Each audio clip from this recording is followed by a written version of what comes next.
राजाभाऊ खरे यांच्या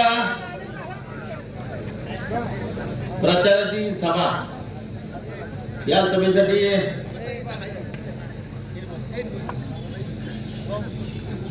सर्व जमलेला जनसमुदाय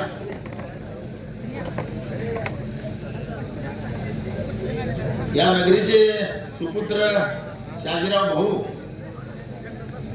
सुभाषाबा पाटील, माझ्यावर अत्यंत जीवापाड प्रेम करणारा एक शिवसैनिक, आता बरेच जण वरडले पण त्यासारखा आवाज निघणार नाही, एकच नंबर मी नाही असा आवाज करणारा आमचा हरिभाऊ खंडारे, कैलासवासी खऱ्या अर्थानं जी 23 तारखेची पहाट उगवणार आहे ना, आपल्या मोहोळ तालुक्यावरचा खरा अन्याय दूर करण्यासाठी ज्यांनी सुरुवात केली, खऱ्या अर्थानं तो हुतात्मा झाला तो माझा भाऊ पंडित देशमुख भाऊ. उद्याचा 23चा जो उगवणारा दिवस आहे, की तमाम जनता आंदगरकरांच्या विरोधात बोलत असताना इकडे इकडे कोण चमचा ऐकायचं का ते बघत होता आंदगरचं नाव काढताना, पण आज आंदगरकर तोंड करून मग आमचा हवळे बोलला, एवढा जीव भेटला प्राणी पाहिला, पोलीस स्टेशन मध्ये रडला होता म्हणून सुभाष गेल्यावर विचारत झाला, शर्यत लावली होती तिथं, काहीतरी शर्यत लावली, शर्यत हारला, याला चम्मन कर लावली रडाला पोलीस स्टेशनला.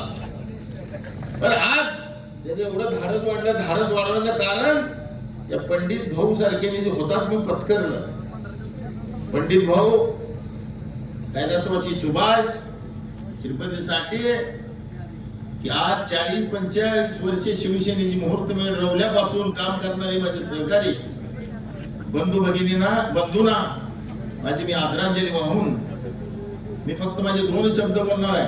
कारण काय झालं, प्रत्येक कार्यक्रमात उशीर होतोय, तिकीट डिक्लेअर करायला उशीर झाला, नियोजन करायला उशीर झाला, नेते भरपूर आहेत, बोलणारे भरपूर आहेत, उमेद दादा आहेत.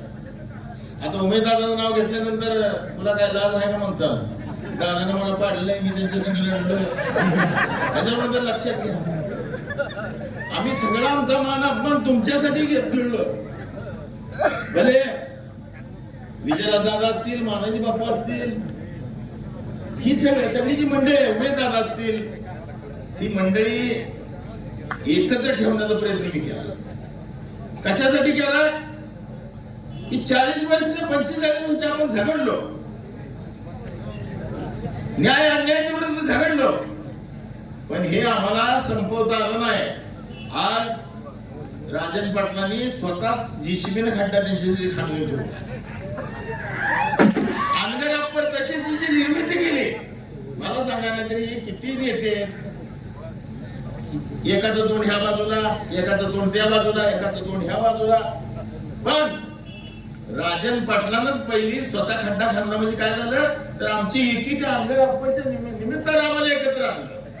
नाहीतर उमेश पाटील तिकडं, दीपक गायकवाड इकडं, हा मेळ चरणराज चौरे इकडं, आणि किती वेगवेगळ्या पक्षाचे नेते आम्ही एकत्रित का आलो, एका ध्येयानं का पछाडलो, तर तमाम नरखेड विभागातल्या पंचकृषीतली लोक, पिनूर पंचकृषीतली लोक आणि शेटपळ पंचकृषीतली ही राजकारणात नव्यानं निर्माण होणारी जी नेतृत्व आहे, मग उमेश पाटील असतील, चरणराज चौरे असेल, मानाजी बापू असतील, सर्जेराव काजी चौरे असतील, किंवा डोंगरे घराणं. आज मनोहर भाऊनी राजन पाटील निवडणुकीला उभारायचे आणि 9 वाजताच घरात जाऊन झोपायला मिळाले, आणि भाऊनी पाठ वाजेपर्यंत मी बघितलंय भाऊना, मनोहर भाऊनी पाठ कडी वाजवायची उठवायचं नवरा बायकोला आणि सांगायचं राजन पाटलाला म्हणत्या. पण साधा कारखाना उभा करत असताना 1 मिनिटाचं 0 मिनिटाचं त्यांचं काम होतं, पण त्या घराण्याला कधीही मदत त्यांनी केली नाही. अशा पद्धतीची मंडळी आज जास्तीने बोलता, आमची पाहुणी बी तर काहीतरी बोलते ते. आता ही पाहुणी एकदा विरोधात होती, आता ती पाहुणी तिकडे विरोधात, आता काय करायचं, असू द्या, पाटला विना पाटलाचं सण करून घेतलं पाहिजे. आज खऱ्या अर्थानं ज्या वेळेला पंडित भाऊला इथं नरखेडच्या बाउंड्रीवर म्हणजे नरखेडच्या हद्दीतच जवळजवळ आणून टाकलं होतं, तो दिवस मला आठवत आहे. जर आपण शेवटचा साक्षीदार होता, मी नाव सांगणार नाही, त्यांना कळणार, माझ्या मला कळणार. पंडित भाऊ अजून जिवंत होता, जीवात जीव होता. पंडित भाऊने संपूर्ण कहाणी त्या व्यक्तीला सांगितलेली. अशी एक व्यक्ती आहे, त्या व्यक्तीला संपूर्ण कहाणी सांगितली आहे. ती व्यक्ती जर आज तिथं साक्षीदार झाली असती तर तिथं जन्मठेपीची शिक्षा लागली असते, मला माहिती आहे. आणि आज मला टीका करायची सवय नाही, पण माझ्या स्वभावात सुद्धा मी बदल करून घेतलाय. मी श्रीपतीसाठी सुभाषला शांत करायचा प्रयत्न करायचा नेहमी. पण आज ह्या वयात मला का चिडावं लागतंय, तर ह्या तमाम जनतेवर होणारा जो भविष्याचा 70 पिढ्याचा अन्याय, हे संपवण्यासाठी आम्ही सगळेजण एकत्रित आलो. आणि आज राजाभाऊ खरे हे आमदार 100% होणार म्हणजे होणार. आणि राजाभाऊ आमदार नंतर मी विकास कामं काही बोलणार नाही. आज विकासाचं काय असतं माहिती, उमेदवारांना माहिती आहे, मला माहिती आहे, मानाजी बापूला माहिती आहे, आपल्या संजयराव दाजीला माहिती आहे, आपल्या विजय दादाला माहिती आहे. ही जी आमची आघाडीतली मंडळी आहे ना, चरणराज चौरे असतील, आम्ही त्या खरेला राजाभाऊ खरे शिवसैनिकांना माझ्या हाताखाली काम केलंय.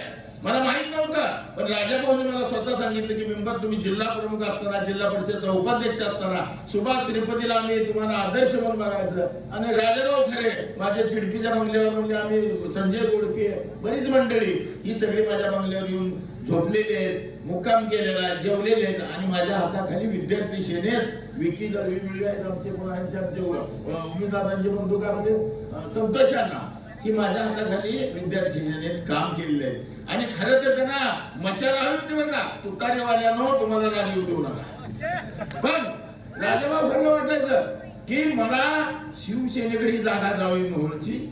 आतापर्यंत जी मशाल पिटली नाही मोहोळची, आपला 40 वर्ष आपण संघर्ष केला, संपवायला सांगितलं संपवतो. तुम्ही लिहून दिल्या का? या गोष्टीचं मला भान आहे, कारण पैसे त्यांचे नियम ते स्टेज मिळायला लागले आम्हाला, आणि लय दिवस नाही ना स्टेज, त्यामुळे वाढायला लागले. सगळं करतो मी वगैरे आपण तुम्हाला राजाभाऊ 5 वर्ष तुम्हाला बोलायला, तुम्ही काय बदलायला आम्ही उमेदवार आहे. राजाभाऊ उमेदवार आहे, उमेदवार म्हणजे उमेदवार, दीपक गायकवाड म्हणजे उमेदवार, हे देशमुख असेल उमेदवार, आमची कोणी सगळी जी मंडळी आहे ना, विकी देशमुख असेल किंवा आमच्या आम्ही उमेदवार. तुम्ही 23 तारखेपर्यंत आमदार नाही, उमेदवार आम्हीच होणार. 23 तारखेनंतर 5 वर्ष तुम्हाला काय वर्णाचे वर्णन पळायचं ते पळा. तुम्हाला माझ्या शुभेच्छा. जय हिंद, जय महाराष्ट्र.